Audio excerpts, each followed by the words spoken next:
Hi, I'm Allie, and 2 years ago, I introduced the Fruits Basket anime to my fiancé. And I'm John, and as an anime only, I'm so stoked to see which of my theories are right. And which are questionable. So join us today as we talk about Season 3, Episode 3, I Hope It Snows Soon. So before we actually get started, we just want to tell you that we were actually in another channel's Fruits Basket video where we had a humongous conversation about Fruits Basket with JoJo and Flora Red over on JoJo's channel. So if you haven't gone to see that yet, they are both delightful human beings, and we had a fantastic conversation with them. So definitely go check that out. Link to that is going to be in the description down below. But with all that out of the way, let's actually get into it. So, where are we starting?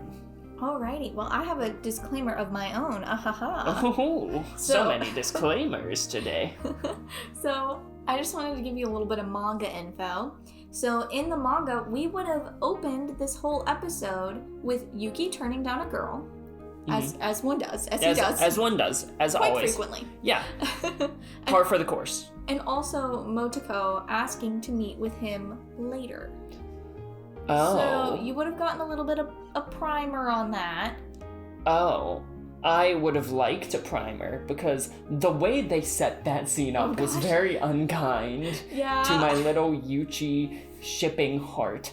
Because we got the cutest we're gonna talk about it, but like the cutest scenes ever. And then they're like, oh, hey, Yuki, what you gotta do? And he's like, oh, I gotta go meet with someone. And in my heart, I was like, oh my god, more Machi scenes. Oh my god, more And then I see Motoko sitting there. I'm like, where did she come from? Excuse you. You are not Machi. But the scene was delightful. Mm-hmm. The scene was absolutely delightful, and I'm glad it was included, but I got my hopes up. Yeah, you thought you were going to see Yuchi content, and it just was not. Yeah. It was the opposite. No, it was literally the opposite. Yukito. No. But, okay, so the anime just skips that scene and goes straight to the next one, which is what we see after the opening. Mm-hmm. Now he's being sad about graduation because a certain someone's leaving, and that certain someone... Who could it possibly be? I don't know. I guess we'll find out later in the episode. After watching this episode 3 times, I'm still... It's fuzzy. It's fuzzy. At the edge of my could seat. it be Motoko? I don't know. But... So yeah, that happens, and then Kimi and her delightful self comes in, and I love Kimi more and more every time she just, like, exists. She is so funny. I love her with my whole heart. The student council just, like, makes my life just so happy. She's talking about all of these senior boys, and she's like, oh no, I just keep having to reject all of them. It's so tough. Why do they never think about how I feel? Yuki, I'm sure you feel the exact same way, right? Like, you're with me. I'm sure it's happening to you too. Like, how are you coping with this hardship? How selfish of them. Yes, and it's just like, oh my god. Oh my gosh. And I love with my whole heart when they're talking about, like, what makes a guy attractive. And it's like, it's not their height. It's not their looks. It's what's in their bank account. It's just like, okay, that feels on brand, Kimi. That feels on brand. That's why you like Yuki. He's got that Soma money. Literally, and then now even talks about that. He's like, well, sorry I'm not wealthy. Sorry I don't have Soma money. And Yuki, in the quietest voice in the background, I don't even think you caught it the first time we watched it. He goes, to be fair, it's not my money. It's Soma money. It's not in my bank account. And it's like, Yuki, you get a deposit. You that trust fund kid. But, and I love how Yuki takes this situation very seriously. He's like, all I can do is say no and hurt them. And now's like, boo hoo. Like, get over it, dog. I don't know. And, like, because Yuki genuinely feels bad about all of these situations. Oh, yeah. And, I don't know, I just love all of their dynamics. And then... What does Kimi do to now? She points out that now has a crush. Ooh, kill him. And then I think it's Kakeru, who... I love this whole... I'm sorry, I keep saying it. I'm on cloud... He just fell over. I'm on cloud 9 on this episode. And then Kakeru's like, I bet it's one of Yuki's fangirls and you jealous. I love how they just roast him for being jealous, too. I love how now deserves to be roasted. Oh my god! Okay, he's not that nice. No. I mean, I love Now, but he's not a nice dude. Then, earlier in the episode, we saw Machi kind of freak out because she saw the chalk and smashes it. And these two classmates of hers come running in and they're like, guess what Machi did? Guess what Machi did? Little tattletale worst people ever. Just like, let me go tell the president. Yuki, you'll never believe it. Machi's knocking over chalk. She's the worst. Like, out of nowhere, just being like, yeah, heard she tried to kill her brother. Bro, she knocked over chalk. Can we calm down?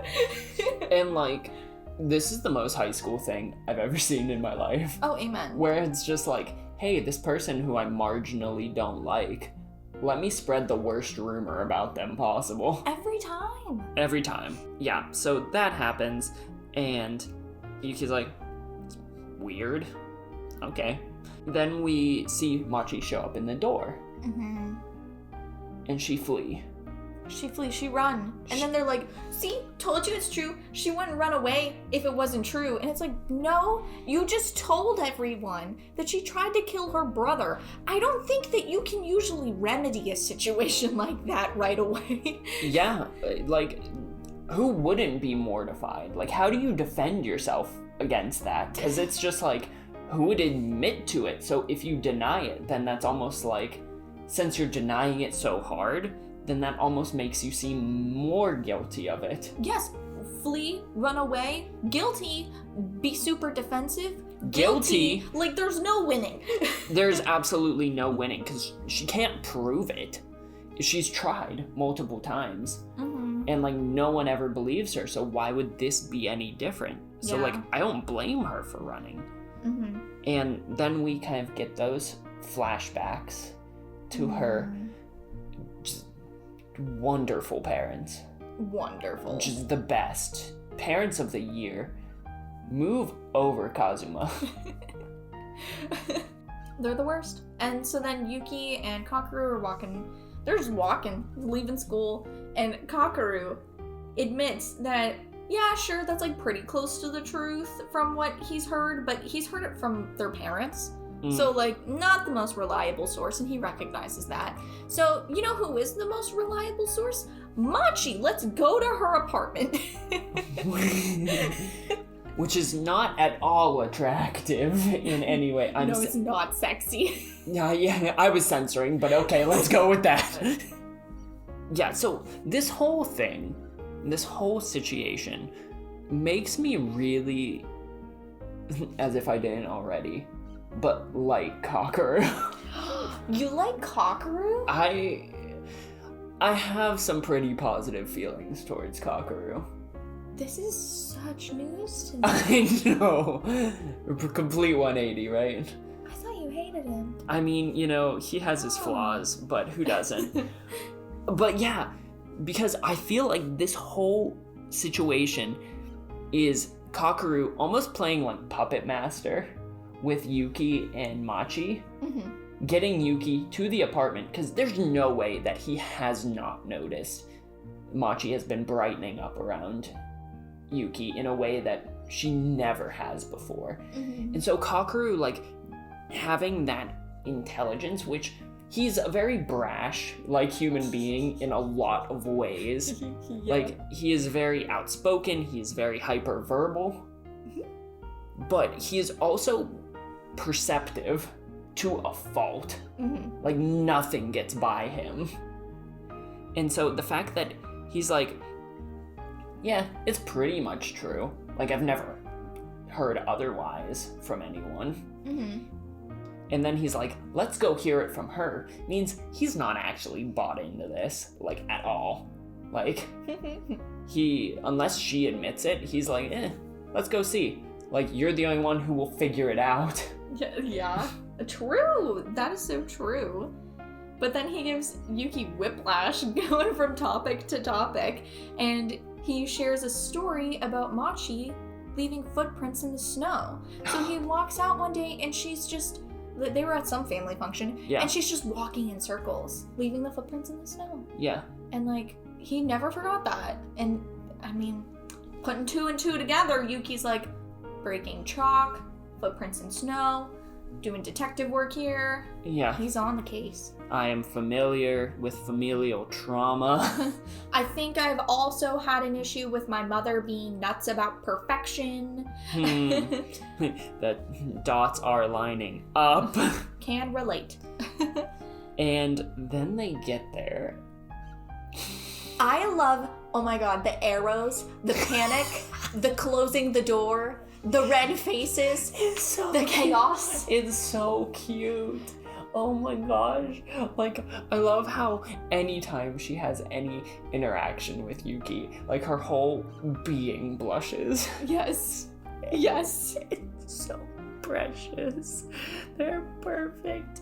Their hair is so compatible, which a lot of people in the comments of the last video agreed that their hair is compatible. So it's confirmed. It's confirmed. 100% confirmed. We did a totally scientifically based polling. Yeah. And we have confirmed with evidence that their hair is compatible. Is both reliable and valid. Yes. Yes. So they actually get in to the apartment. Beautiful. And Kyoru just needs boundaries. Just like one boundary. Just like one boundary. Because he hands Yuki an intimate. An intimate? That's what they call them in Walmart. What? They call it the intimate section. You could have said like underwear. You didn't even have to like call it by name, and you go, an intimate? I was in Walmart today and that really struck me. You walk past that section on the way to get our frozen pizza and you're like, intimate.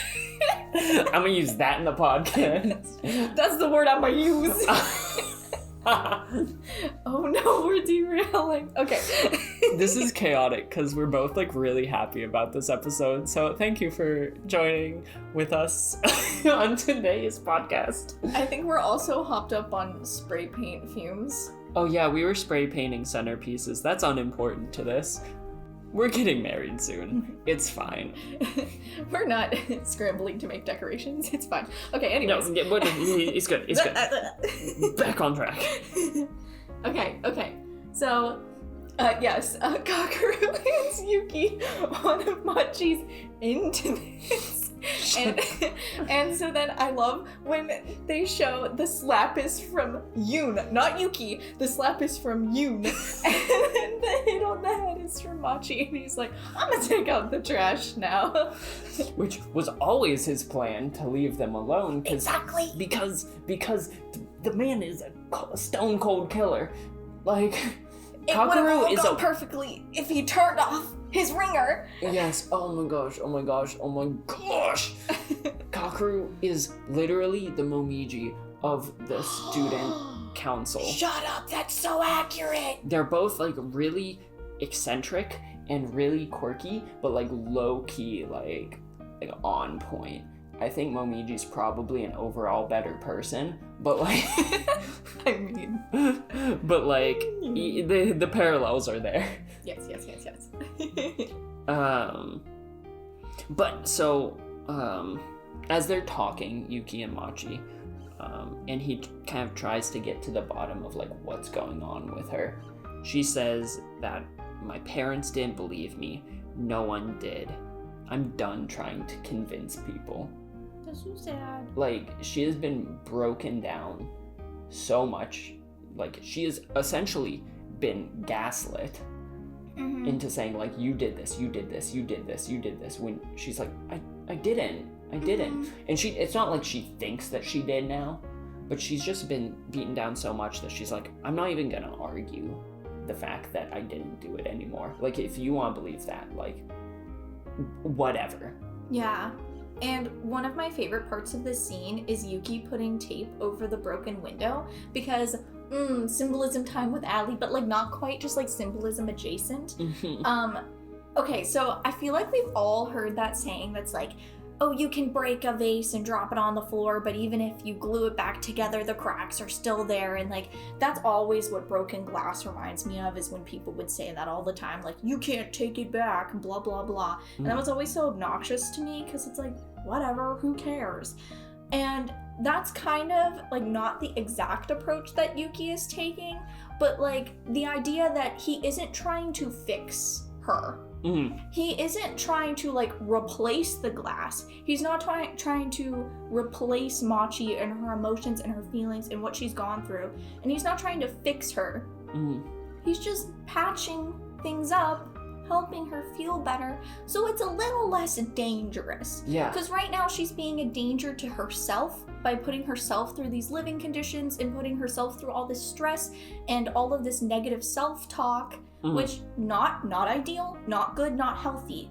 Just like he said immediately, the reason why he was patching things up, why he was cleaning things up, he wasn't on housekeeping duty.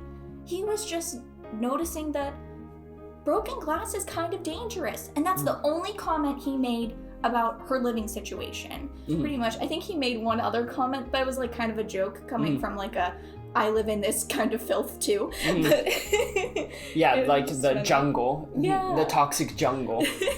At least in English. And yeah. And so like, he's not, like you said, he's not trying to fix her imperfections or the imperfections in the world, because she needs that. He just wants to make those imperfections safe for her so that she can be comfortable without having to live in this perfect idyllic world that, let's be honest, doesn't exist anywhere for anyone. And he knows that better than literally anyone else.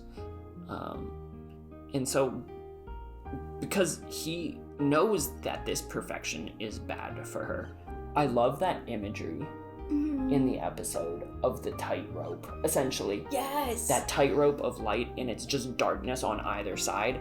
Like, almost like she's trying to get to that light, and the only way to get that light, that approval, that those positive feelings, is to straddle that ray of light, and everywhere else is darkness. And to do that, she had to be what she thought her mom believed to be perfect. And it's suffocating. Yeah.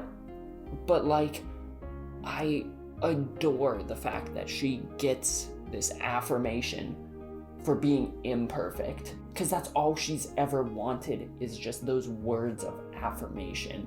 Like, if I had to put a love language on her, which I don't know if this is on point with her character, but just like from this episode, seeing how much those words of affirmation that she's never received before mean to her, and what she's always been striving for mean to her, I feel like words of affirmation definitely could be a contender for her love language. Obviously, she got a gift from him, that wonderful little leaf. But I don't know, this seemed to really hit for her.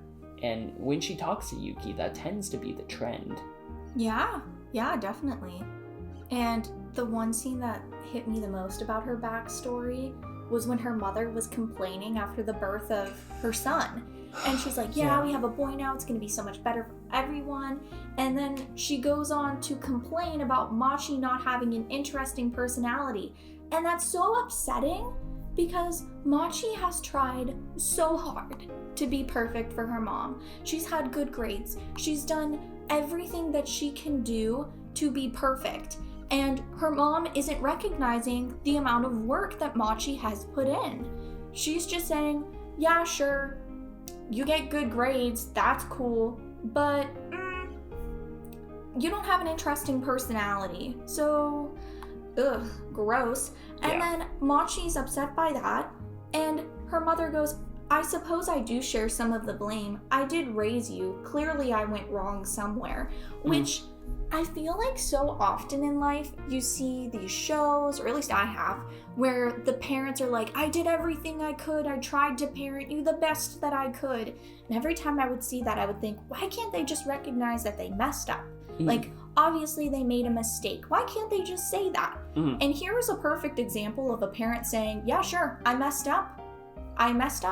But then I've never thought about the implications of that. And we see that with Machi. She's like, so I'm just your mistake? Yes. I've never thought about what it would be like if a parent was like, oh yeah, I messed up. Yeah. You are my guinea pig kid. You are my mistakes. Yeah, like all of my mistakes lie with you, whereas I got good at parenting for the second kid. And that's why they're so wonderful. I'm sure, like, this isn't something that's just, like, fictitious. This isn't something that just lies within the show. I'm sure, like, a lot of people in the world, I know people who have had parents who consider their children kind of mistakes in that way. Like, don't live up to expectations. And that hurts, because what kid doesn't want affirmation to some degree from a parental figure? Yeah. And so, like, I think that it really gets into, like, just a segue into psychology, like how parenting styles kind of affect a kid moving forward in life. Because your interaction with your parent and your relationship with your parent, whether, like, a lot of people want to admit or not, is very pivotal to your development, like, or your guardian or whomever that is. And Machi's parents very clearly have a very authoritarian style of parenting, where, like, you believe kids should be seen and not heard. That seems pretty familiar with Machi and Kakeru's parenting style. Like, they don't take their child's feelings or thoughts into consideration. They impose their will, and they make the kid fit into this perfect little mold. And if they deviate from that, they get punished, they get yelled at, they get disciplined. A lot of times, this style of parenting can cause, funny enough, self-esteem issues in those kids, which she very clearly does, let's be honest. And it can be damaging. It can be very damaging to just, like, force and impose your will on these kids, never listening to what they say, using that kind of because I said so mindset. And so this, combined with the kind of gaslighting they do, the emotional manipulation of her, like saying, yep, if I did make a mistake, it's you. Like, you are the lump sum of my mistakes, so I guess I do have to take ownership for you being a failure. When she always thought that she was as perfect as she could be for her mom, or, like, she tried as hard as she could be to be perfect, and never got that affirmation she wanted. Ever. And the one time she tries to do something nice for her little brother, she is accused of killing him and sent to live on her own. Completely in isolation. Yeah. And it's awful, because she deserves better, because she didn't do anything wrong. But, like, she doesn't see it that way. Like, kids don't see it that way. Like, they blame themselves. It has to be them. Like, their parents couldn't have done anything wrong. They had to have made the mistakes. They had to have been the mistakes. And that's why they're being treated like this. Yeah, that reminds me of Yuki when he was doing the parent-teacher conferences, and he touches his mother's shoulder, one of my favorite scenes of Fruits Basket, and he realizes how small she is. And it's like, oh my gosh, I didn't think about my mother being this small person, like being a human being who has the same worth as me. Mm-hmm. She's no more important, but when I was a child, her word was everything to me. If I didn't hold her attention, it would break me. Yeah. And so it's the same thing. Yeah. And so And so with all of this Machi talk in her past and all of that, we were kind of talking, and I was thinking about doing a psychology of Machi video. If that's something that you would be interested in, like kind of in the same vein as the video game videos that I do, or the psychology of Yuki that I did a while back, like if that's something that you're interested in watching or hearing or whatever it might be, like leave a comment below, because I'm genuinely really interested if that's something people would even like want, you know? Because this is a character that I think is really amazing. Yes. And really well written, and I don't know, I'd love to take like a deep dive since I think that we have enough context surrounding her character now to like take that deep dive. Definitely. Let us know. But getting back into the episode, if you haven't been watching the podcast, you've just been listening, now is the time to switch to watching, because your girl got some clips of John freaking out. Oh my gosh. So I don't know if I'm gonna include audio. I don't know what's going on, but I have some clips. Yes. And the first one is the almost kiss. Oh my gosh.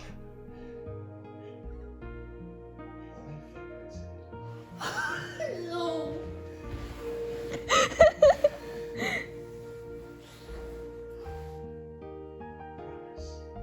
Oh, wait, are they gonna kiss? No. Oh. I hate Kyoru. I know. I love him, but I hate him. They were about to kiss Ali. You think they would have done it? I don't know. Or they just do the deep stare? I hate these teases. I know. Just give me something, Fruits Basket. It's been 3 seasons and all we've seen is freaking Rin and Haru. You're shaking me. Nuh-uh, we've seen Shigure and Akito, our favorite couple. Okay, I'll see myself out. I just got the death glare. I don't count them. But I love Yuki's cute little promise, and he goes, if the snow keeps piling up, we'll make footprints in it together. And then she was like, I've never wanted it to snow before. I know. Oh, there's gonna be snow at some point, and there will always be Yuki Machi. Yes, and they'll walk in the snow together. And sully its perfection. Yes, in the most delightful way possible. The second one. The chalk. Oh my gosh, you're shaking me now. Okay, yeah, you got a clip of that too, so you can watch that right now. Oh god, chalk.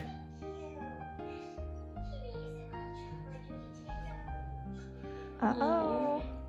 Oh.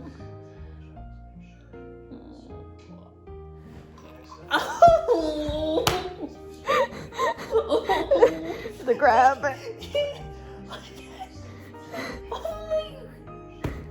Oh jeez, oh gosh, don't hurt the couch. He broke the chalk. This is what like watching Fruits Basket is like. Oh. Oh, she's wishing for snow because that's Yuki.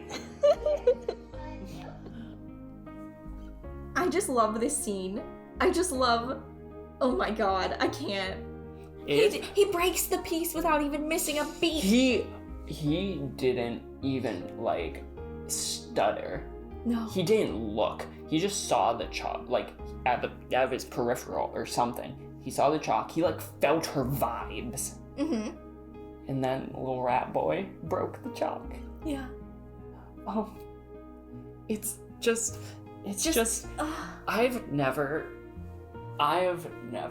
shipped a ship as much as I have shipped this ship. Oh my gosh. I felt so bad. Because I don't think you got this on camera. I didn't. But when Tohru popped up on screen, I was like, go away, Tohru! I want more Machi! Which I feel like if you said this before the anime came out, like, this is a hot take. A lot of people didn't like Machi in the manga. What? I know, you're kind of like a first. Really? Yeah. How? I think a lot of people thought that she was a Tohru replacement, and they weren't getting clued into her background and like how cool she was. And like, I won't lie, I was so into Kyoru at the time that I was like skipping this chapter. I like skipped over the Machi stuff to just get to the Kyoru. I know, blasphemy. But Machi is... I grew and I learned. I started reading this when I was very young, okay? And I saw the main couple and I was like, orange hair is cool, I'm gonna read this. I suppose I get it. When I read Game of Thrones the first time, I would always skip to the Jon Snow chapters. Exactly. So... That's how I was with Kyoru. I knew nothing. I hate you. Okay, so... Let's take it back. Okay, so... Speaking of Kyoru, we're getting back on track. Okay, yeah, on track. Kyoru. So this is an anime-only scene. This was not in the manga. This is new. Secrets. New things. I like it. And this is what clued us... This didn't even really clue us into the Motoko stuff. Mm-mm. It was just like, I'm meeting someone. And that's when I got my hopes up for more Machi. Yeah. They were dashed. But this was a cute scene. It was so cute. I really liked this. Them like, her holding the ladder for Kyo and him almost killing her. Oh my god. And then it was cute because she couldn't catch him even if she wanted to. Yeah. Yeah. Oh man. And then Utani and Hanajima just like squatting up. Being like, do not hurt my girl. But okay, I have one thing that I feel like you've never noticed before, and I am noticing that they've kept this up for all 3 seasons, and I'm very proud of the animation team for never failing to include this teeny tiny detail that is very important to a certain character's characterization. Okay. Ready? Okay, I'm ready. Kyo wears his shoes like slippers. His heel steps over the backs of shoes. Because he doesn't like things constricting him because he's a little cat boy. So he doesn't like, that's why he doesn't button his collar all the way up. What? That's why he doesn't wear socks. If you've ever known, he doesn't wear them because they're restricting. Just like cats don't like to, if you put little booties on cats, they walk all funny. What? Yeah. So I need this guy. You get a real close-up view of his stinky little feet with no socks on. I feel like he's a Outside of hygienic shoes. person. He is very hygienic, but it's just, even if he's you're a cat, hygienic. he cleans himself. Ew. I mean, probably not like a cat does. He probably bathes.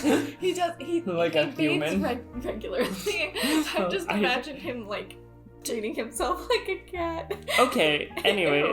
Okay. Moving on. We're digressing. We can't use spray paint anymore. Okay. Caught the fumes. Jeez. But okay. So then we get to see the meeting with Motoko, and it's like sweet. I was really like, I'm very mixed on Motoko, but I thought that this was a good like kind of closure to her character, unless she comes back for more, but like it felt like closure. Yeah, at least for her in her high school days. Yeah. This is really good closure for her, ending her regular meetings with Yuki within the confines of their high school. It was the perfect ending in my opinion. Which, can I talk about like the fact that this like hit me in the feels like a little bit? I cried. 'Cause I'm graduating from my master's program in a couple weeks. Yeah, in a couple weeks. Yeah.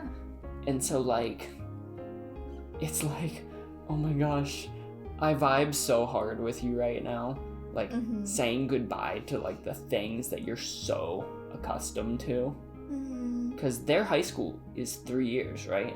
Yeah. And my master's program was 3 years. So it's the same span of time to like get used to like a place. And I was just like, oh my gosh, like I'm like in your mindset right now. It just felt very like timely for my life, you know? Aww. It's so sad. But her almost confession was so sweet. You could tell that she said it many times very blatantly, that yes, she loved Yuki, but she mostly just wanted to say thank you. And she didn't want to get any feelings in return.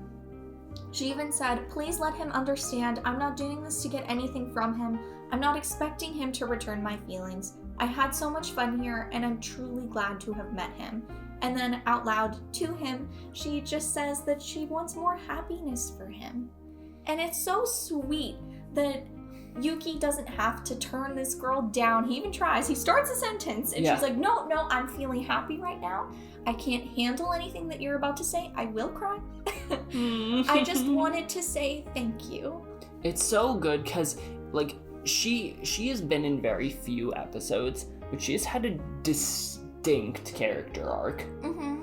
And I don't know, like, it sent her off in a really good way. And if there was anyone who was like me, who was still, like, kind of mixed on her going into this episode, like, it, like, leaves a good taste in your mouth when you think of her character, at least for me. Yeah, because when we were introduced to her, she had this weird kind of savior complex almost, where she saw that Yuki wasn't smiling. She saw that something was going on, and she took it upon herself to be like, I'm going to make that boy smile. I want to be the reason for his happiness. It's gonna be me.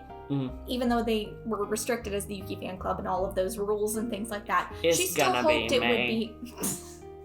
Sorry. It's gonna be May. It is gonna be May. Yo, JT, where you at? I hate this podcast. God. Okay, but she was just like, now that she has grown, now that she has learned, she's changed her mindset, and she no longer wants to be responsible for Yuki's happiness. She just wants him to go out and get it, and if he's already found it, then she's happy he has it, and she hopes he keeps it. Yeah. And that is growth, ladies and gentlemen, and non-binary friends. Oh my gosh. It's so wonderful. It is so wonderful. And then she's like, just offhandedly, she's like, there might be karma, and maybe someone was desperately pining for me. And I think that this kind of harkens back to what Kimi was saying at the beginning, how she's like, oh, why does no one who confesses at the end of the year ever think about how the other person would feel? Like, isn't it awful, Yuki? Like, that's what Kimi said.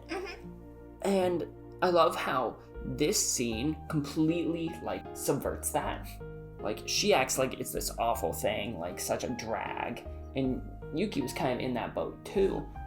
But this confession was like a net positive for both of them. Yeah. Like, she got closure, and he was like, I don't really deserve that, but, like, thank you. Like, thank you for telling me that. I think it genuinely meant a lot to him, and it allowed him to see that, like, maybe he isn't as much on a pedestal anymore. Like, maybe people are finally treating him like a normal person, and that he has had positive impacts on people that he didn't even realize. And then more character development for now. We love it. We love it. He came in with them good quotes. Yes. Like, I had to write these down because I might steal them. Because he said, after goodbye comes hello, and all new beginnings come from endings. And I thought that was just so brilliant. And I love that he was able to have a moment. I don't know if we'll get to see that much more now. Like, you know, because, like, plot's ramping up. Like, I feel like he's a character that could get lost in the shuffle. I hope we see more now. I hope he has more of a story in season 3. But, like, I felt like at least it was nice that he had a moment. Yeah, definitely.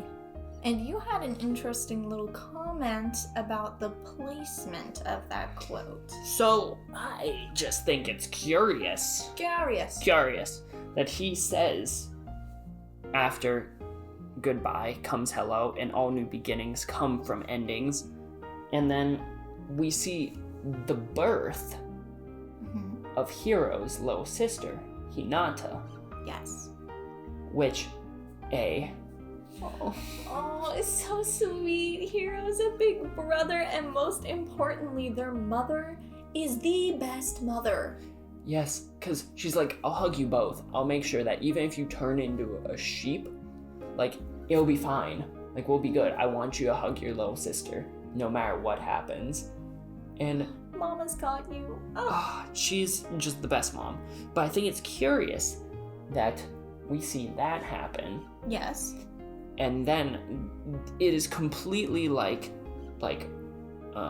followed by Kagura being like, yo, where's Rin? Mm-hmm. Like, what's going on with her? And kind of asking all of those questions to Shigure, and not really getting, and Hattori, but like not really getting any definitive answers. Mm-hmm. And then we see Akito in that white robe with scissors behind her back and long hair trailing away, which we saw in the trailer. Mm-hmm. Rin lying on the floor of the cat's cage, which is what I think that is. I think that in the outro we see Rin with, if you look close, because it's like she's covered by a jacket, but it looks like she has short hair in that. So I think that Rin was snooping where she shouldn't have been snooping. Akito caught her, or Ren completely threw her under the bus, and their Ren alliance was broken down somehow. Yeah. Just to cover Ren's own hide, which wouldn't be shocking. And Akito threw her in the cat's cage as like a little holding pen. And now is essentially like probably mentally torturing her because she hates Rin. Now she has her trapped. She's cutting her hair, removing all of her identity, completely isolating her from everyone she cares about. I think it's almost doing everything that Akito wants to do to Ren, to Rin. Oof. You know? Because Ren still has this aura of untouchability, but Rin doesn't. Oh yeah, and Akito said that she can do whatever she wants to the Zodiac members. And so I wouldn't be surprised if they're, like, I'm theorizing that Rin reminds her enough of Ren, which now that we've seen both of them, that feels very valid, that she would take all of her aggression with Ren out on Rin. Especially removing the hair, a very feminine sign, when right after a conversation with Shigure about sleeping with Ren. I could see there still being some pent-up aggression after that conversation. Yikes. So I think they're alluding to something happening to Rin. I don't think she's dead. Because we hear her voice in the opening line for the next video. I'm pretty sure that's hers at least. And so I think she's fine. Unless it's a flashback. But, like, I think that's what they meant by, like, beginning and end, you know? Yeah. At least maybe that's just, like, the relationships with Hiro. Like, maybe Hiro doesn't have that much of a relationship with Rin after that. I don't know. It's a theory. It's a theory. It's a theory. It's an anime theory. But to wrap up your theory, you skipped over a quote I know that you love. We have to focus on it. We have to give it time and the light to shine. When Kagura is complimented by Shigure. And what does she say, John? She says, compliments are meaningless from you. And I have never heard you laugh so hard during an episode. It's so funny. He fell over. John is on the ground. It's so funny. It is so funny because it's so true. Why is he not the snake? Because he's definitely got a snake's tongue. Oh no! Like, oh my gosh. That was perfect. That was the perfect line. That was the perfect moment. Kagura is my favorite character now. Amen. Amen to that. I actually really do like Kagura, though. But, do you have anything else you'd like to add? No, now that we got to goof Laugh over your favorite quote. This was a very quote-heavy episode. It was, because there were so many golden quotes. Amen to that. But then I think that'll do it for this week's Fruits Basket podcast. But if you like this video and you want to see more content like this coming from this channel, then make sure to like the video, subscribe, and ring that notification bell so you never miss another upload. And if you haven't seen our merch on our Teespring page, we have a Hanakatoba shirt, which is very Fruits Basket inspired, and a Crow shirt, which is very Persona 5 inspired. So definitely check that out if you're interested. And as always, we hope you have a fantastic rest of your day, a fantastic rest of your week, and why not even a fantastic rest of your month. And we will see you in the next video. Later. See ya!